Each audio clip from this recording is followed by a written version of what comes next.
Hello everyone, and welcome to another episode of Fantastic Five. This week, we're counting down the 5 weirdest villains from Marvel Comics. I think we have at this point agreed that supervillains are by their nature pretty weird. One of Marvel's biggest villains is a businessman who dresses like an elf in purple underpants and flies on a robot bat. And really, it just gets weirder from there. There are a number of intentionally strange characters, like Frogman, Dr. Bong, or Hellcow, who were meant to make you laugh. But in this video, we're looking at characters who were more or less designed in earnest and still turned out bafflingly odd. Before we get to the top 5, here are a handful of near misses. Zemnu the Titan, giant furry guy with a metal skull and psychic powers. The Unicorn, an Iron Man foe with a laser forehead. Bi-Beast, giant robot with a duplex skull built by bird people. Swarm, a Nazi made of bees. And Typeface, a Spider-Man villain whose weapons were the letters of the alphabet. Now on to the top 5. Number 5, the Orb. The original Orb first appeared in 1973's Marvel Team-Up number 15. A disfigured stunt rider who masked his face with an eyeball-shaped helmet that shot lasers, his main motivation was battling Ghost Rider for control of a traveling motorcycle show. A new version of the Orb was introduced in 2002 and soon became a pet favorite of writer Jason Aaron, who had him hunting Ghost Rider, traveling in time against Spider-Man and Wolverine, and finally merging with one of the recently assassinated Watcher's stolen eyeballs.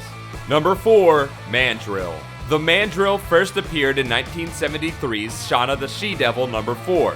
His backstory is that despite having white parents, he is born black after his father is exposed to radiation. Naturally, his parents abandoned him in the desert, where over time he further mutates into looking like a Mandrill, and discovers his ability to control women through pheromones that his body secretes. To reiterate, his whole deal is that despite looking like a literal giant baboon, he smells so good that women can't resist him. Which sounds weird, but to be fair, it is also the premise of every Axe body spray commercial. Oh, also, his wife is a black albino vampire. Number 3, Antmans Rogues.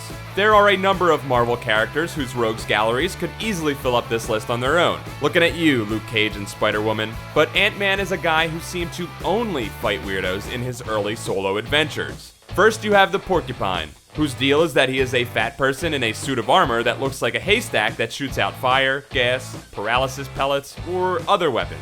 Then there's Egghead, whose egg-shaped head obviously gives him super intellect, and who crossed paths with Ant-Man when he tried to take over the world with an ant-controlling machine. And the last of Ant-Man's major baddies is the Voice of Doom, a radio announcer in a top hat whose radioactive microphone allowed him to command people to murder Ant-Man at a soapbox derby. Number 2, Master Pandemonium. First appearing in 1986's West Coast Avengers number 4, Master Pandemonium was a Hollywood actor who nearly lost an arm in a reckless car accident. Promising his soul to Mephisto in exchange for his arm and his life, he got that classic deal with the devil twist. Mephisto repaired his arm, sure, but did so by replacing all his limbs with demons and opening a hellmouth in his stomach. At one point, his arms turned into Scarlet Witch's fake twin demon babies.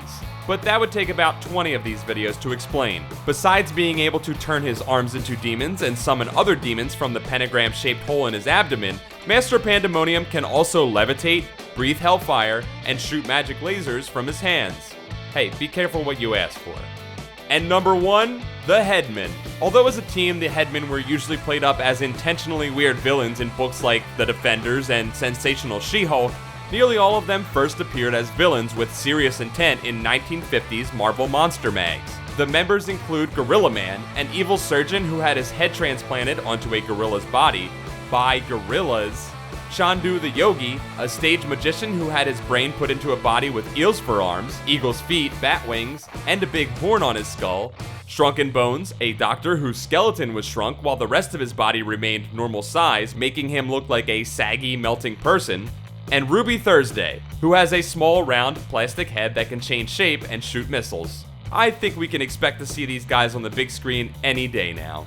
That's all for this week. Come see us again next week. It would hurt our feelings if you didn't. Thanks for watching this episode of Fantastic Fives. Don't forget to like this video, subscribe to Comics Alliance for more comic facts, and check out comicsalliance.com for more comic awesomeness.